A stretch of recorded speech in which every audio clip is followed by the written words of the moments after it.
Pesantren Digital Aswa, Another Way to Jannah.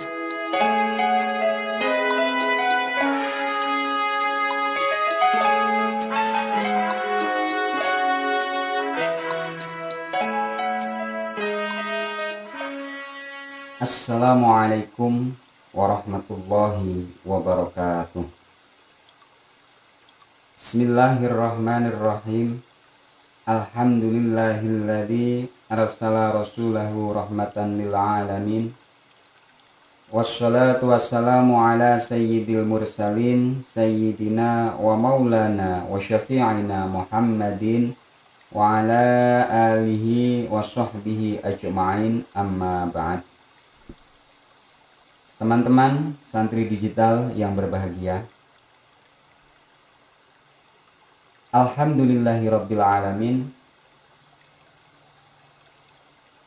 Allah masih memberikan kita kesempatan untuk bersama-sama thalabul ilmi. Semoga pertemuan kita pada kali ini menjadi amal sholih yang menjadi sababiyah kita memperoleh derajat di sisi Allah Subhanahu wa taala dunyan wa ukhra.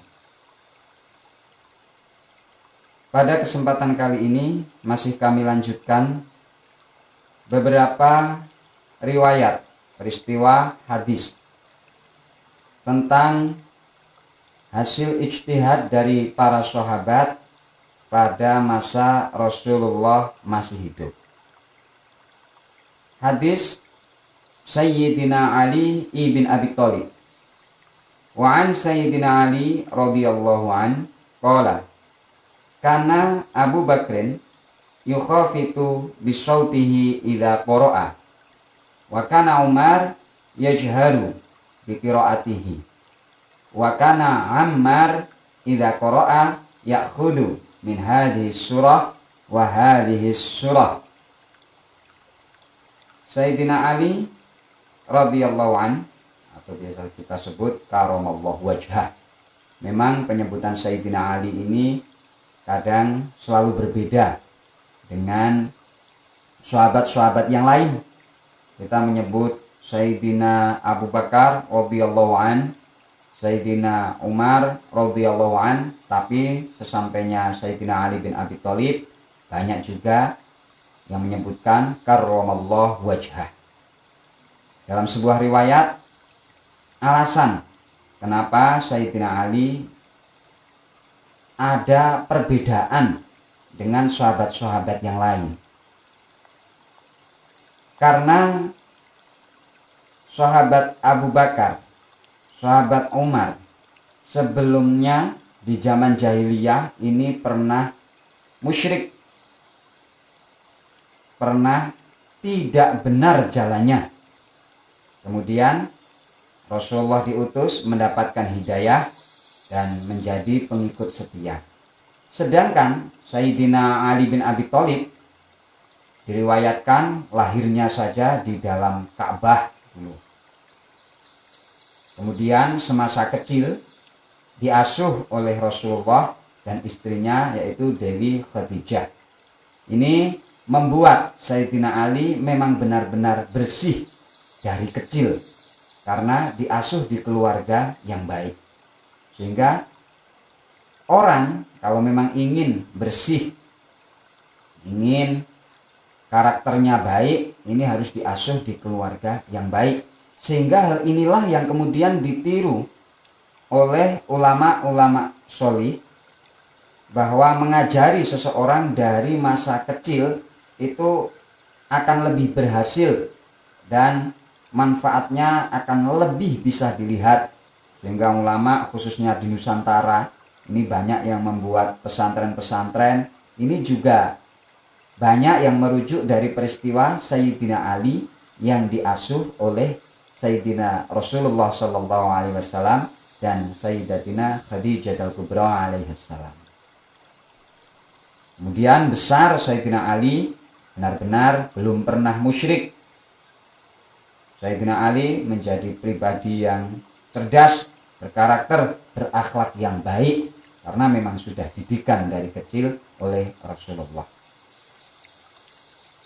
Sayyidina Ali pernah menyampaikan bahwa sahabat Abu Bakar bila membaca Al-Quran itu dengan suara lirih, jadi tidak keras, yang di sampingnya nggak dengar,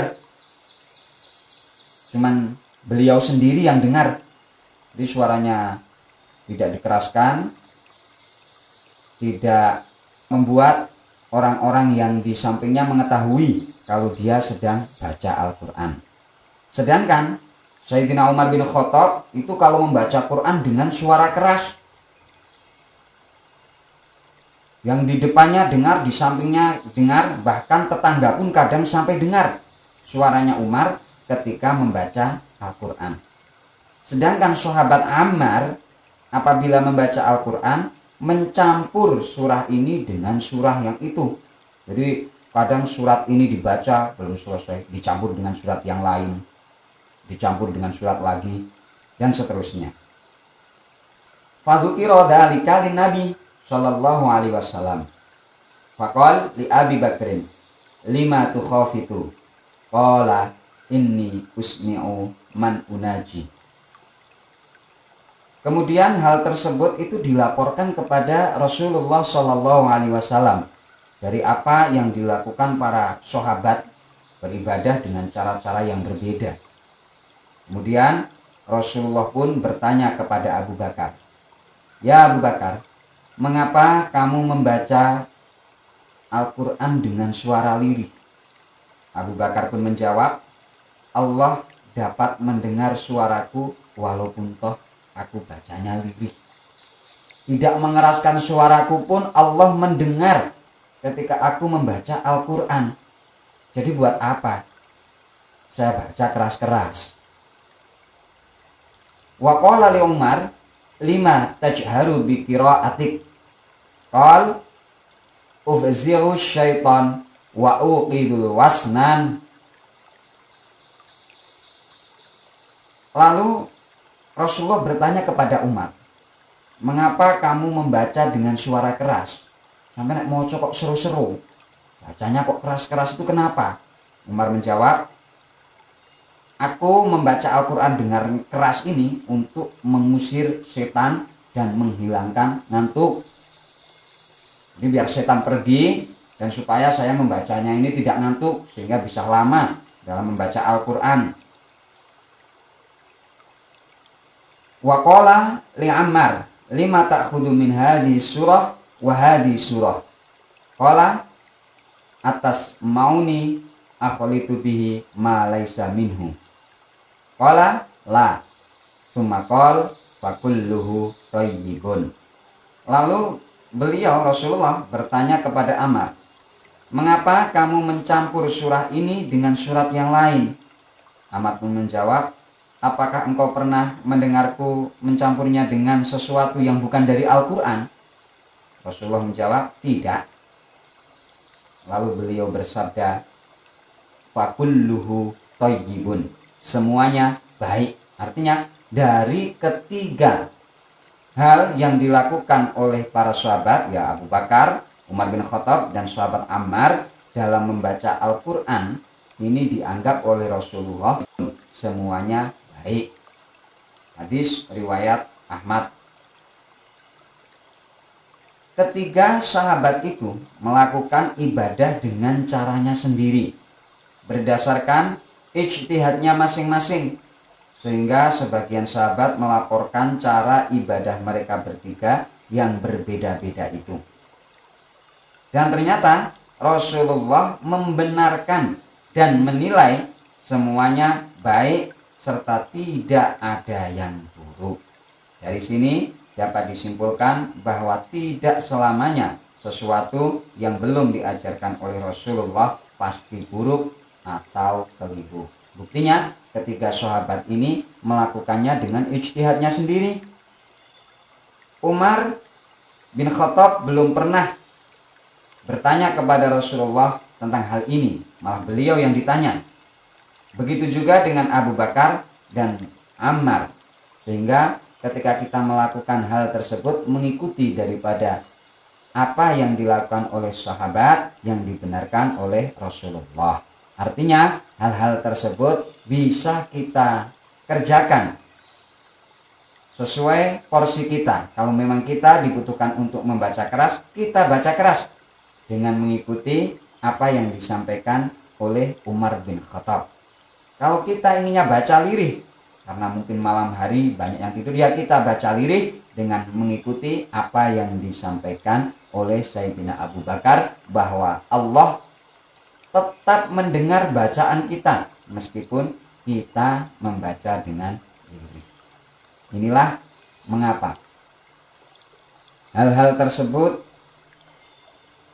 menjadi sebuah bukti bahwa membuat hal baru dalam beribadah selama tidak menyalahi tuntunan yang ada akan terus dibenarkan dan tidak disalahkan. Ini di masa Rasulullah masih hidup. Sebenarnya masih banyak hadis-hadis yang tertera di sini, namun mungkin cukup itu saja yang perlu kita sampaikan. Untuk lebih lengkapnya bisa kalian lihat dalam kitab Al-Muqtatafat. Banyak riwayat-riwayat hadis yang ada di sini. Dan pada pertemuan yang akan datang mungkin akan kita sampaikan tentang adanya dalil-dalil dan hadis bid'ah hasanah setelah Rasulullah wafat, di masa sahabat masih hidup. Kemudian bid'ah tentang kurun setelahnya, hal-hal baru yang dimulai dalam beribadah tanpa ada tuntunan langsung dari Rasulullah, namun tidak menyalahi aturan. Mungkin itu saja yang perlu kami sampaikan pada pertemuan kali ini. Banyak kekhilafan, mohon maaf yang sebesar-besarnya. Akhiran, wallahul muwaffiq ila aqwamit thoriq. Wassalamualaikum warahmatullahi wabarakatuh. Pesantren Digital Aswa, Another Way to Jannah.